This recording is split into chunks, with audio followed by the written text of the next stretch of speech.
Another reason for some excitement is Kyle Williams. Let's jump into Kyle Williams. You all know who he is now, third-round pick out of Washington State, wide receiver.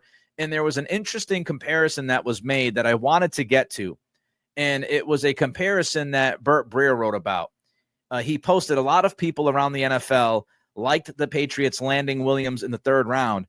One interesting comp that Burt Breer got for Williams was Tyler Lockett. I've also heard my buddy Greg Bedard say this, that some people have told him, or at least one person told him, that Kyle Williams is very Tyler Lockett-esque.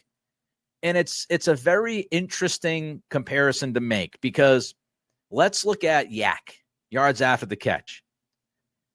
Tyler Lockett's yak last year was 2.7 yards, 2.7 yards per reception. So let's just round it up and say 3 yards. So Tyler Lockett averaged 3 yards after the catch per reception last year.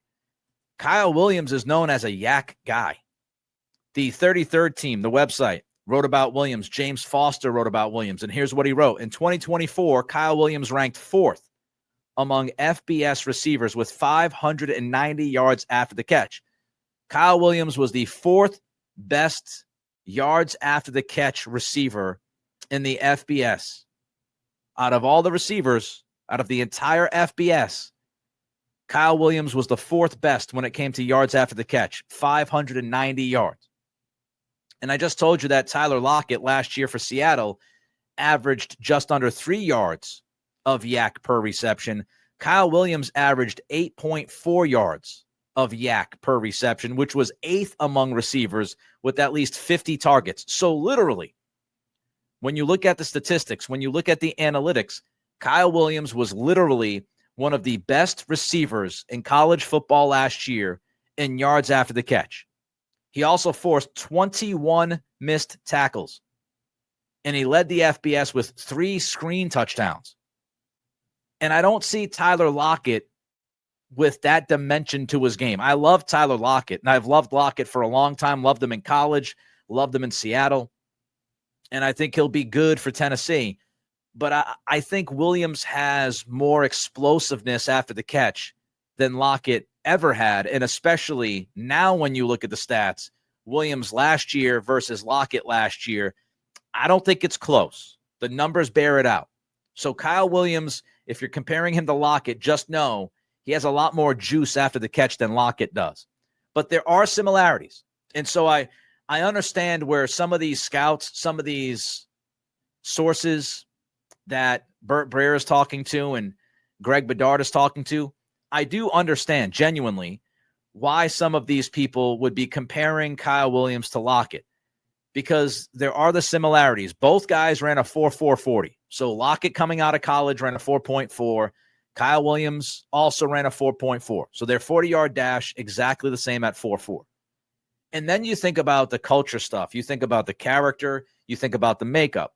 Both guys are known as having great character, being great teammates.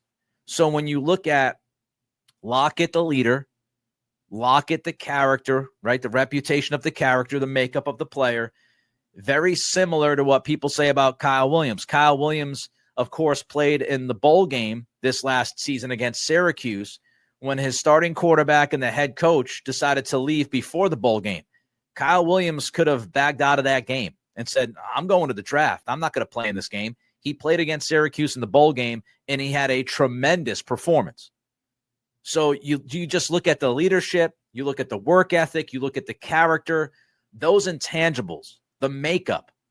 Lockett and Williams, a lot of similarities there. The size, a lot of similarities.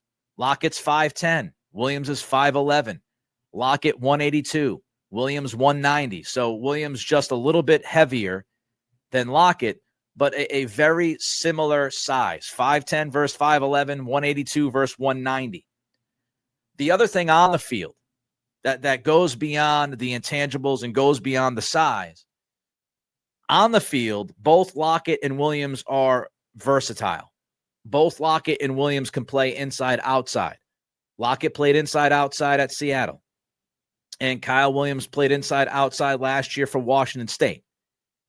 Now, I would say Lockett played more in the slot than Williams played in the slot at Washington State. So Lockett last year in Seattle, he played 33.5% of his snaps in the slot. So 33.5% of the snaps in the slot for the Seahawks last season. Williams at Washington State played 26% of his snaps in the slot. So it's a pretty good difference there. You're talking about 7.5%. 7.5% more of the snaps Lockett played in the slot than Kyle Williams. But both guys have shown that versatility that they can play inside, they can play outside. Phil Perry, last Friday at rookie minicamp, he wrote about Kyle Williams and his day one. Here's what Phil wrote. Williams, UDFA running back Lan Larison, who we talked about on the pod going back a week or two ago, and second-year wide receiver John Giles all were busy in the passing game with multiple catches. Then this note from Phil. Williams made a leaping grab on a comeback, and a contested grab over the middle appeared to be aligned outside primarily. This is just me riffing here. This is just how I feel. I think Kyle Williams is going to play mostly on the outside. I think the Patriots looked at Williams and his production at Washington State.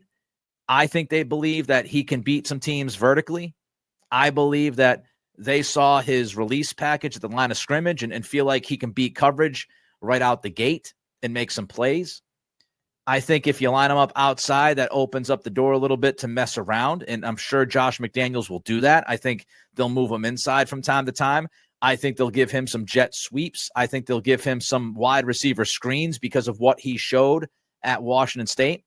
But I do believe that Kyle Williams, if you're looking at this roster right now, I do believe that Kyle Williams is looked at as an X. And I think you would put him out there. Maybe Kayshon Boutte, Javon Baker will also battle for that. Stephon Diggs can play inside, outside. Will he be ready by week one?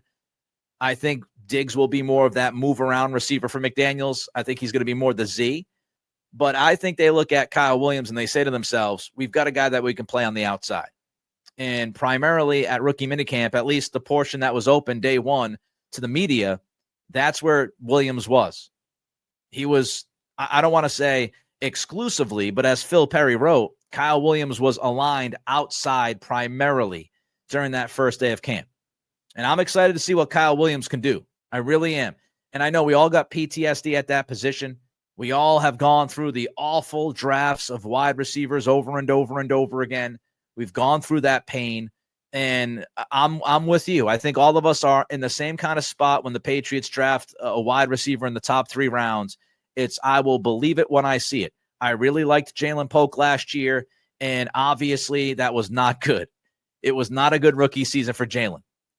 So I'm at the point where I don't care. Even if I loved the guy in college, I need to see it before I believe it with this team, because of the track record. And I know that they've got Mike Vrabel now and Ryan Cowden. They've got some new blood making some of these decisions, and Vrabel making all the decisions, but the conversations, I know they've got some new blood in that room.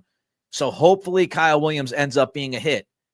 I'm excited to see him. I'm hopeful, but I am far from guaranteeing any of you that Kyle Williams is going to be a home run or even a triple. Shoot, I'm not even ready to guarantee you that Kyle Williams will be a double. Like him out of college. I had him going to the Patriots in my mock draft, if you remember. But I do not believe I can sit here and tell you with 100% certainty and guarantee you that Kyle Williams is going to be that guy. I need to see it before I believe it. Don't forget to like. Don't forget to comment. Don't forget to subscribe. Liking the podcast helps us an awful lot. Doesn't cost you any money. Doesn't cost you much time. Commenting does as well. Don't forget about that. Throw some comments into the chat. Let me know how you feel. Do you think the Patriots are better than the 10th team in the AFC? What do you feel about Kyle Williams? What do you think of that Tyler Lockett, Kyle Williams comparison that's been made by some people through local writers and national writers? Don't forget to like. Don't forget to comment. Don't forget to subscribe. The goal is 7,000 subscribers by mandatory minicamp in June. We're just under a month away. I appreciate every single one of you for joining me. As always, we are not here if it wasn't for you. I can't thank you enough. We're back on Wednesday at 3 o'clock right here on YouTube.